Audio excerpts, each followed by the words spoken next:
अब मैं तो शुभकामनाएं दे रहा हूँ, पर वो पॉलिटिशियन कम, एंटरटेनर ज़्यादा है। 10 साल करीब आपने उनके साथ काम किया, ऐसी क्या वो बात हो गई थी कि अब उनके लिए आप सिर्फ शुभकामनाएं दे पा रहे हैं, बाकी चुनाव उनके खिलाफ लड़ रहे हैं? जब जख्म को हम कोरे देंगे तो बहुत सारी चीज़ें निकलेंगी। कैसा नेता मानते हैं हनुमान बेनीवाल को? बहुत बारीकी से जानते हैं, भोले नहीं हैं, बेवकूफ़ नहीं है, इमोशनली हैं। एक इकलौता ऐसा नेता मानते हैं कि जो हर समाज के लिए खड़ा है, जो किसानों के लिए खड़ा है। नेताजी में एक बात बहुत अच्छी जिसकी तारीफ होनी चाहिए खुले मन से, कि वो अपनी तारीफ खुद कर लेते हैं, किसी और को मौका नहीं देते हैं। पहला ऐसा राजनीतिक दल है हिंदुस्तान की राजनीति में जो बिना किसी कार्यकारिणी की चुनाव लड़ रहा है। पार्टी बनाई है बिल्कुल, पर चलाई नहीं है आपने। पार्टी बनाने में और चलाने में बहुत फर्क है। आप बताएं कि आपकी पार्टी के आज कौन प्रदेश के अध्यक्ष हैं, आपकी पार्टी के कार्यकारिणी कहाँ है? मायरा भरेगा, वोट का मायरा भरा जाएगा, नागौर की 36वीं बिरादरी मायरा भरेंगे, हरीश जी चौधरी को खून की नदियाँ बहा देंगे, गाली निकाली, बाड़मेर में क्या क्या किया। दिव्या मदेरना जी के बारे में बहुत सारी बातें मुझे नहीं कहनी चाहिए, ऐसे शब्दों का इस्तेमाल किया गया। महेंद्र चौधरी जी के बारे में क्या कहा गया। जायल में मंजू जी मेघवाल के बारे में कहा गया कि मंजू जी का मैं ट्रांसफ़र कर दूंगा, डिमोशन कर दूंगा। आज वही मंजू जी मंच पे बैठे रहते हैं तो उनकी तारीफें हो रही हैं। भितरघात हनुमान जी के साथ होंगी, ज्योति मिर्धा के साथ नहीं होगा। राजस्थान में जाट राजनीति का गढ़ माना जाता है नागौर, और उस नागौर सीट से उम्मीदवार तो पिछले वाले ही हैं, लेकिन उन्होंने पार्टियां बदल ली है। पिछली बार हनुमान बेनीवाल बीजेपी के गठबंधन से मैदान में थे, तो वहीं ज्योति मिर्धा पिछली बार कांग्रेस से उम्मीदवार थी, लेकिन इस बार दोनों ने अपनी पार्टियां बदल ली है। यानी ज्योति मिर्धा बीजेपी से हैं और हनुमान बेनीवाल कांग्रेस के गठबंधन से मैदान में है, और वहाँ का मुकाबला है वो बहुत दिलचस्प हो गया। और इस दिलचस्प मुकाबले पर बड़ी ही दिलचस्प बात करने के लिए, बात इसलिए मैं कह रहा हूँ क्योंकि जो आज इस वक्त हमारे साथ बातचीत करने के लिए मौजूद है, उन्होंने हनुमान बेनीवाल के साथ 4 से ज़्यादा चुनाव लड़े हैं और करीब 10 साल तक उनके साथ रहे, लेकिन अब वो उनसे अलग होकर या उनके विरोधी खेमे में जाकर ज्योति मिर्धा के साथ हैं। महिपाल महला जी, सर बहुत स्वागत है आपका। कैसा लग रहा है? पहले हनुमान बेनीवाल के साथ हुआ करते थे और अब उनके खिलाफ हैं आप। तो राजनीतिक रूप से मैं पहले साथ था और आज हम दोनों अलग अलग हैं। 2019 का जब हनुमान जी ने चुनाव लड़ा, तब मैं तो हनुमान जी के लिए पूरी लॉयल्टी के साथ काम कर रहा था। परिस्थितियां बदली 2024 में, जिस हनुमान जी के लिए लॉयल्टी से काम कर रहे थे, आज ज्योति मिर्धा जी के लिए उसी लॉयल्टी से काम कर रहा हूँ। और तो ज्योति जी के साथ हैं, भारतीय जनता पार्टी के साथ। कितना अंतर नज़र आता है, क्योंकि कैंडिडेट्स तो वही हैं, लेकिन पिछली बार आप हनुमान बेनीवाल जी के लिए काम कर रहे थे, अब उनके खिलाफ काम कर रहे हैं। मैं ज्योति मिर्धा जी के पक्ष में काम कर रहा हूँ। पिछली बार नहीं कर पाए थे। मैं अभी हनुमान जी के खिलाफ नहीं, ज्योति मिर्धा जी के पक्ष में काम कर रहा हूँ। ज्योति मिर्धा जी भारतीय जनता पार्टी के अधिकृत प्रत्याशी हैं। हनुमान जी अपना चुनाव लड़ रहे हैं, उनको शुभकामनाएं, चूँकि हम बहुत लंबे समय तक साथ रहे हैं, उनको शुभकामनाएं। बाकी मैं ज्योति मिर्धा जी के लिए इस चुनाव में जो मेरे से बन पा रहा है काम कर रहा हूँ। तो अभी सिर्फ शुभकामना ही क्यों दे पा रहे हैं? 10 साल करीब आपने उनके साथ काम किया, ऐसी क्या वो बात हो गई थी कि अब उनके लिए आप सिर्फ शुभकामनाएं दे पा रहे हैं, बाकी चुनाव उनके खिलाफ लड़ रहे हैं? पुरानी बातें हैं, जब जख्म को हम कोरे देंगे तो बहुत सारी चीज़ें निकलेंगी। पुरानी चीज़ें कुरेद ही दीजिए ताकि लोग भी जान पाएँ कि उनके किचन मेंबर या किचन कैबिनेट का हिस्सा रहने वाला महिपाल महला आज उनके खिलाफ काम कर रहा है, उनके विरोध में चुनाव लड़ रहा है, ज्योति मिर्धा के साथ पूरी मजबूती के साथ खड़ा है। क्या वो परिस्थितियाँ थी, क्या वो बात हो गई थी? चूँकि हनुमान जी अति महत्वाकांक्षी लोगों में हैं और मुझे बहुत देरी के बाद समझ आई, मुझे ही नहीं, मेरे जैसे और बहुत सारे लोगों को जो आज छोड़ के चले गए, कि राजनीति में महत्वाकांक्षा का तो होना बहुत ज़रूरी है, पर अति महत्वाकांक्षा आपको एक दिन ले डूबेगी। मैं तो शुभकामनाएं दे रहा हूँ कि वो बड़े आदमी बने, वो पीएम बने, सीएम बने, अशोक गहलोत जी को जेल भेजें, मुख्यमंत्री बनते ही दीवार खिंचवाएं। आज अशोक गहलोत जी के साथ वो उसी की ट्रेन में सवार हैं, जिनको बहुत लंबे समय तक बहुत बड़े बड़ी उपमाएं उन्होंने गहलोत साहब को दी थी। तो हम तो चाहते हो मुख्यमंत्री बने और गहलोत साहब को जेल भेजें। पर हनुमान जी जिस रास्ते चल रहे हैं, वो जाटों की राजनीति कर रहे हैं और जाटों को ही टारगेट उन्होंने किया हुआ है। समाज की बहन बेटियों से लेकर समाज के सारे बड़े नेताओं को उन्होंने समय समय पर बहुत हल्के शब्दों से नवाजा है। राजनीति में ये चीज़ें ठीक नहीं हैं। हम तो बहुत सामान्य लोग हैं और बहुत सामान्य से कार्यकर्ता हैं, पर किसान समुदाय के लिए, किसान कौम के जिन हमारे राजनेताओं ने जो काम किया था, चाहे मदेना फैमिली जो हो, चाहे मिर्दा फैमिली जो हो, चाहे ओला फैमिली जो हो, चाहे किसान कम्युनिटी के लिए और काम करने वाले हमारे किसान नेता हो, जिनको आज जो स्वर्ग में बैठे हैं, उनके बारे में भी क्या क्या आपने शब्द बोले हैं, तो ये सभ्य समाज में एक्सेप्टेबल ये चीज़ें नहीं हैं। राजनीति की अपनी एक मर्यादा है, आप उस रास्ते पे चुनाव लड़ें, पर हनुमान जी जिस तरीके से चल रहे हैं अब मैं तो शुभकामनाएं दे रहा हूँ, पर वो पॉलिटिशियन कम एंटरटेनर ज़्यादा है। आपने एंटरटेनर कहा है, ऐसा क्यों? मतलब एंटरटेनर ऐसा क्यों लगता है आपको, जबकि वो अपने आप को एक इकलौता ऐसा नेता मानते हैं कि जो हर समाज के लिए खड़ा है, जो किसानों के लिए खड़ा है? एक बात उनमें बहुत अच्छी है, नेताजी में एक बात बहुत अच्छी जिसकी तारीफ होनी चाहिए खुले मन से, कि वो अपनी तारीफ खुद कर लेते हैं, किसी और को मौका नहीं देते हैं। अच्छा। इतनी तारीफ़ें खुद करते हैं कि बस किसी और को फिर मौका छोड़ते ही नहीं है, और उनको विश्वास नहीं है कि कोई और मेरी तारीफ़ करे या ना करे, मैं मेरी इतनी तारीफ़ कर लूँ कि मेरा मन खुश हो जाए। तो आपको ऐसा और लगता है सुबह से शाम तक बहुत इतनी तारीफ़ें खुद की कर लेते हैं कि राजस्थान की राजनीति में खुद की तारीफ़ करने वाले किसी नेता को अवार्ड मिलना चाहिए तो उसमें नेताजी को प्रथम अवार्ड दिया जाना चाहिए। तो आपको ऐसा क्यों लगता है कि वो खुद की तारीफ खुद ही कर लेते हैं, बाकी लोग नहीं करते? बाकी लोग करते हैं, उनको मौका नहीं देते, बाकी लोग करते हैं। उनके साथ जो हैं, आज भी जो लोग काम कर रहे हैं, वो तो नेताजी की तारीफ़ करते ही हैं, पर उनको विश्वास नहीं है। पहला ऐसा राजनीतिक दल है, पहला ऐसा राजनीतिक दल है हिंदुस्तान की राजनीति में जो बिना किसी कार्यकारिणी की चुनाव लड़ रहा है। अच्छा। 2023 में जब विधानसभा का चुनाव आरएलपी ने लड़ा तो आरएलपी की कार्यकारिणी नहीं थी। आज 12 महीने के आसपास आरएलपी की कार्यकारिणी भंग हुए हो गए हैं, इनके अग्रिम मोर्चे नहीं है, सारी कार्यकारिणी को इन्होंने भंग किया हुआ। और 2 बड़े चुनाव, लोकसभा का चुनाव आज लड़ने जा रहे हैं, विधानसभा का चुनाव इन्होंने लड़ा। पहला ऐसा राजनीतिक दल होगा जो बिना कार्यकारिणी के चुनाव लड़ रहा है, वन मैन शिवा। और किसी भी राजनीतिक दल में मुझे नहीं लगता कि इस तरह से कभी हुआ होगा कि बिना कार्यकारिणी के उन्होंने विधानसभा और लोकसभा के चुनाव लड़े। तो ये उनका मजबूत पक्ष भी तो हो सकता है कि बिना कार्यकारिणी के वो इतने फिर क्यों मजबूत जगह नेता हैं? जगह जहाँ जाते हैं वहाँ कहते हैं कि मैंने पार्टी बनाई, मैंने नौजवानों को नेता बनाया है, मैंने पार्टी चलाई है। पार्टी बनाई है बिल्कुल, पर चलाई नहीं है आपने। पार्टी बनाने में और चलाने में बहुत फ़र्क है। आप बताएं कि आपकी पार्टी के आज कौन प्रदेश के अध्यक्ष हैं, आपकी पार्टी के कार्यकारिणी कहाँ है? और लगभग 12 महीने हो गए भंग किए हुए। ये नहीं कह रहा हूँ कि 12 दिन पहले हुई हैं।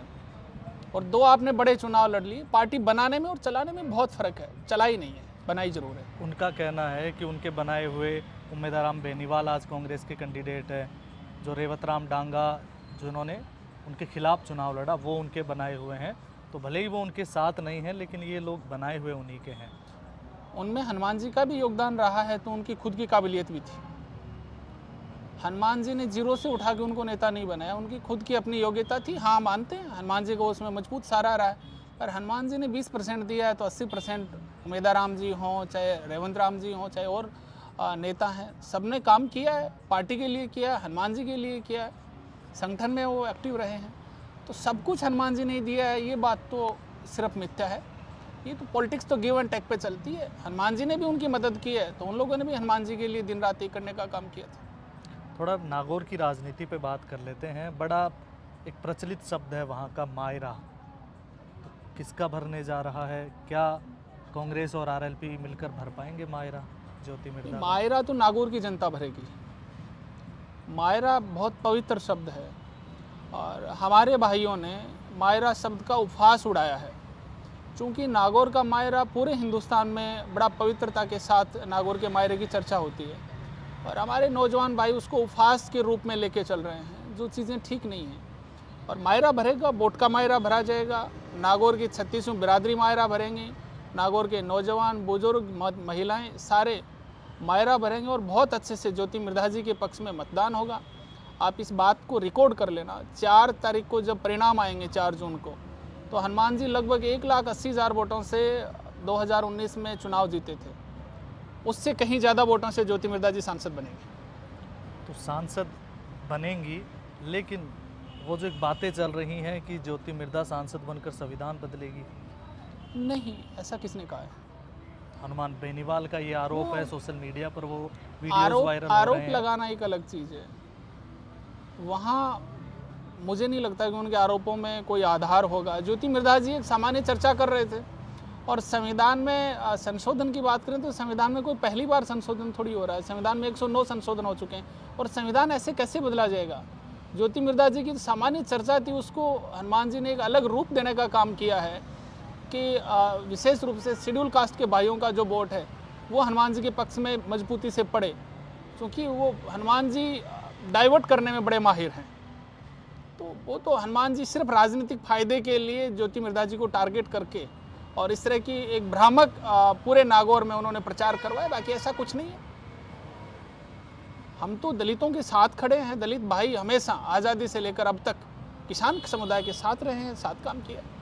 लेकिन किसानों के साथ खड़े होने की जो बात है वो हनुमान बेनीवाल ज़्यादा करते हैं। उनके नाम पर उनके पास ये मौका था, वो खुद दावा करते हैं कि वो मोदी कैबिनेट का हिस्सा हो सकते थे, लेकिन किसान आंदोलन जब हुआ तो वो एनडीए गठबंधन छोड़कर आए। किसानों के नाम पर ही उन्होंने एनडीए गठबंधन को तोड़ा, फिर अब मैदान में है वो।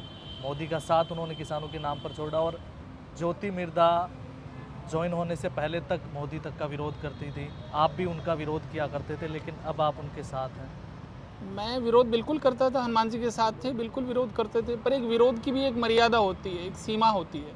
विरोध करने के तरीके जो हैं वो आपकी पूरी पर्सनैलिटी को लोगों के सामने बयां कर देते हैं कि आपका किस तरीके का नेचर है, आप किस तरीके की राजनीति करते हैं, कैसे आपकी किस फैमिली में आपकी परवरिश हुई है। ज्योति मिर्धा जी के साथ नहीं थे, हनुमान जी के साथ थे, इसमें कोई दोहराई नहीं है। पर हमारा एक स्तर था, स्तरहीन हमने कभी किसी के खिलाफ कोई विरोध नहीं किया। हाँ, भावुकता में एक दो बात ऐसी निकल गई है जो नहीं निकालनी चाहिए। दूसरे दिन उसके बारे में सार्वजनिक मंच पे माफ़ी मांगी कि किसान आंदोलन में हमारे किसान कम्युनिटी के एक दो नेताओं के खिलाफ ऐसे शब्द निकल गए जो मीडिया के सामने नहीं थे, पर किसी भाई ने सोशल मीडिया पे लाइव चला रखा था, उन शब्दों को रिकॉर्ड करके तोड़ मरोड़ करके पेश किया।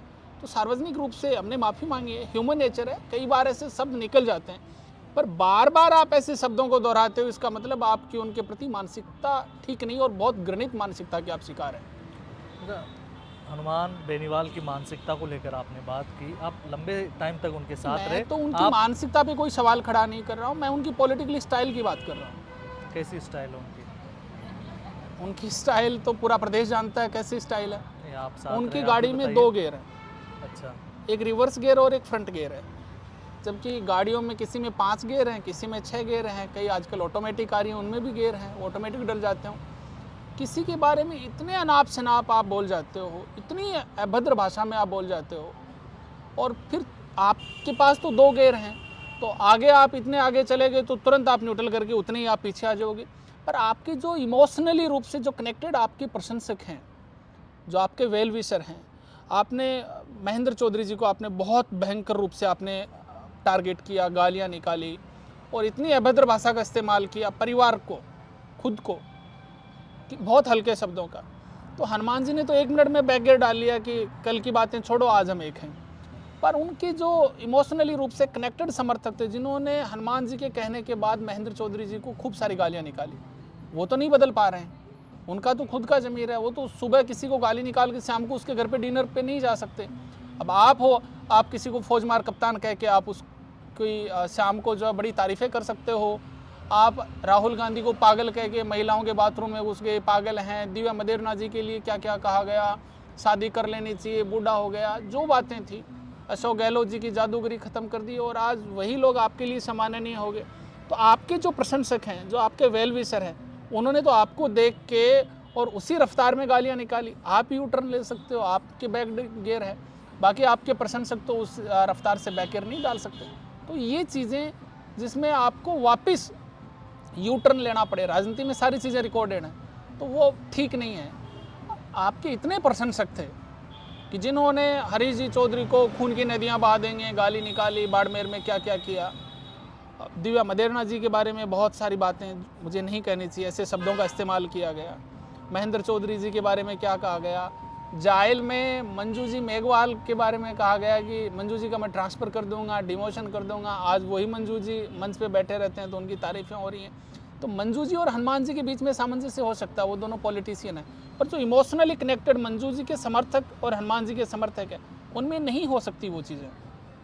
आज भी बहुत बड़ा एक तबका है जो खुददारी से राजनीति करता है, और विशेष रूप से चाहे नागौर मारवाड़ की बात करें, चाहे शेखावाटी बेल्ट की बात करें, तो वहाँ की स्थितियाँ राजनीतिक रूप से, चूँकि हम वहाँ पले बढ़े हैं, सारी चीज़ें देखी हैं, खिलाफ हैं तो खिलाफ हैं और साथ हैं तो साथ हैं, दोहरी तलवार नहीं रखते हैं। यहाँ तो 3-4 तरह की धार एक ही तलवार में लगा रखे हैं, किसको कब क्या घुसेड़ दे पता ही नहीं चल रहा है।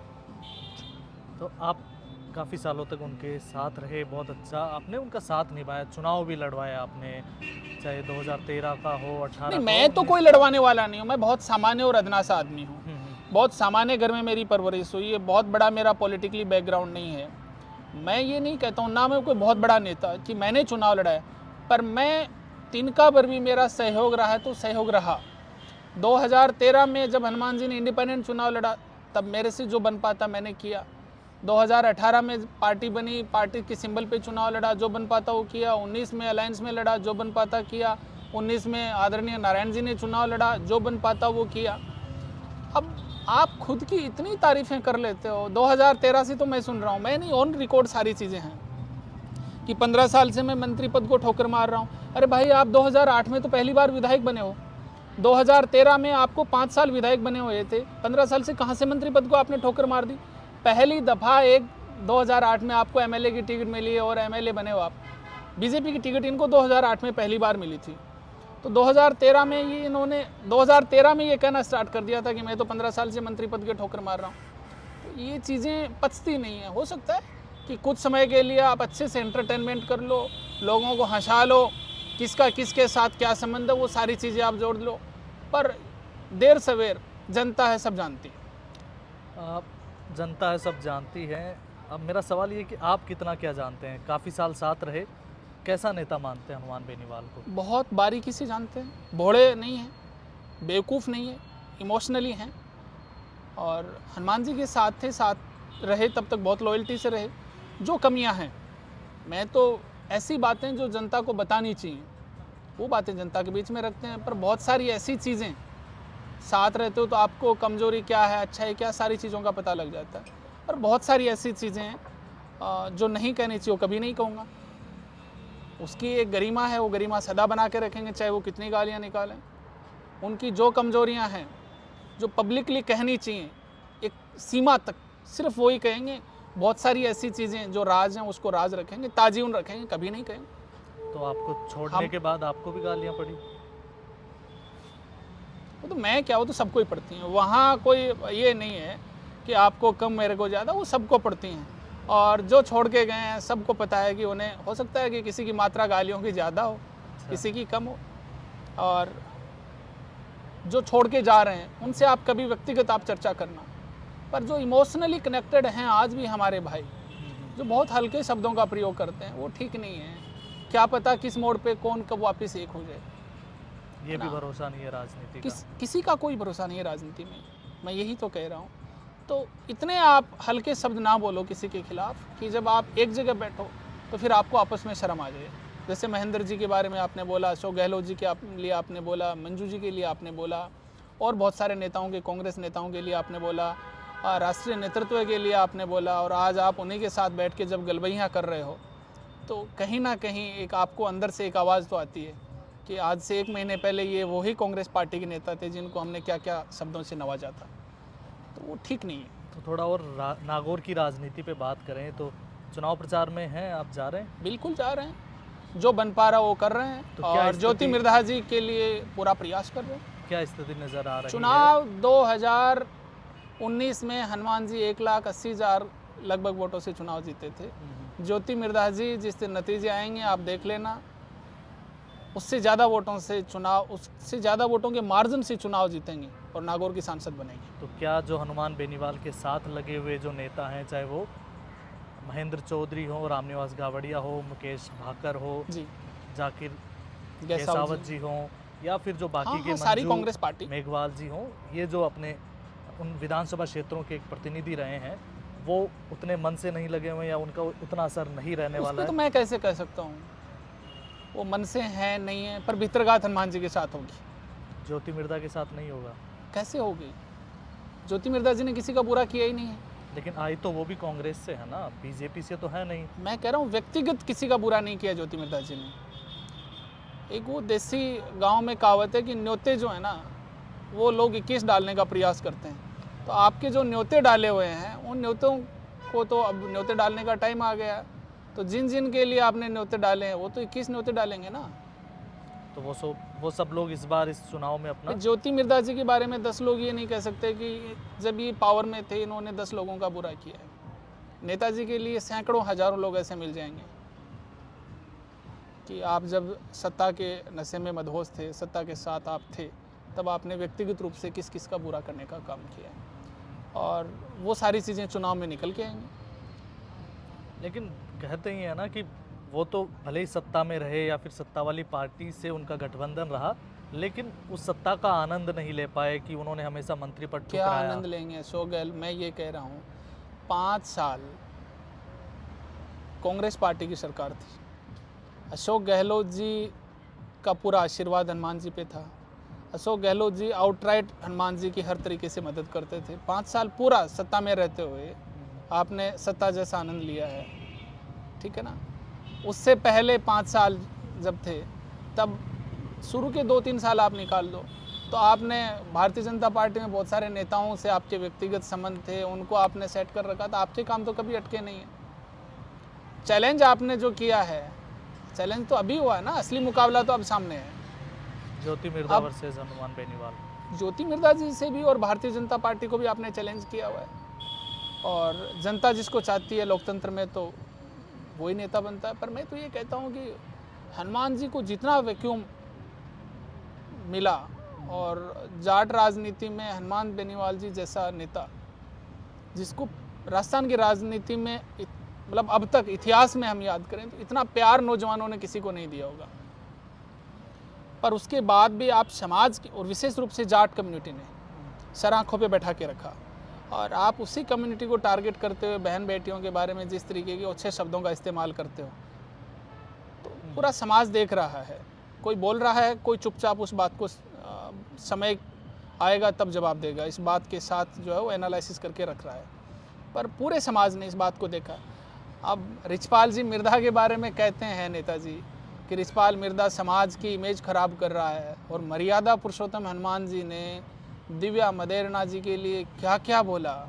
ज्योति मिर्धा जी उनकी बहन लगती हैं, उनके बारे में क्या क्या बोल रहे हैं। समाज के एक भी नेता को आपने छोड़ा नहीं, और आप दुहाई देते हो कि यार जाट कम्युनिटी में लोग किस तरीके के बातें करते हैं। दिल्ली और जयपुर में चर्चा ज़रूर होती है, पर वो चर्चा इस बात की होती है कि ऐसा असभ्य नेता राजस्थान की राजनीति में और किसी समुदाय में नहीं होगा। जब आपने कार्यकारिणी को लेकर बात करी थी कि आरएलपी में साल भर से कोई कार्यकारिणी नहीं है, 2 चुनाव लड़ लिए, क्या वजह आपको लगती है कि वो कार्यकारिणी क्यों नहीं बना पा रहे हैं? तो वो खुद तक सीमित रखना चाह रहे होंगे। उनके पास तो बहुत बड़ी टीम है, वो तो हिंदुस्तान की सबसे बड़ी टीम उनके पास होगी मेरे हिसाब से, नॉर्थ इंडिया के सबसे बड़े नेता हैं। तो इतनी बड़ी टीम तो उनके पास है ही कि वो कार्यकारिणी में एक झटके में पूरा बदलाव करके दूसरे दिन वापस कार्यकारिणी खड़ी कर दें। क्यों नहीं कर पाए वो तो उसका जवाब तो वो दें। पर मैं बड़ी गंभीरता के साथ आपको ये बात कह रहा हूँ कि दोनों चुनाव बिना कार्यकारिणी के आरएलपी लड़ रही है, और जो हिंदुस्तान की राजनीति के इतिहास में पहली ऐसी पार्टी होगी जो बिना कार्यकारिणी के लोकसभा और विधानसभा का चुनाव लड़ने जा रही है, और लड़ लिया विधानसभा का, जा के आ रही है। बिल्कुल, ये थे महिपाल महिला जी जो पहले हनुमान बेनीवाल के साथ हुआ करते थे, लेकिन अब भारतीय जनता पार्टी की सदस्यता इन्होंने ले ली है पिछले विधानसभा चुनाव में। और हमारे साथ बातचीत में उन्होंने बहुत उन तमाम चीज़ों को लेकर बातचीत की, नागौर की सियासत से लेकर हनुमान बेनीवाल के उन अनछुए पहलुओं को भी उन्होंने बताया कि किस तरीके के वो राजनेता हैं। धन्यवाद, देखते रहिए रिपोर्टर साहब।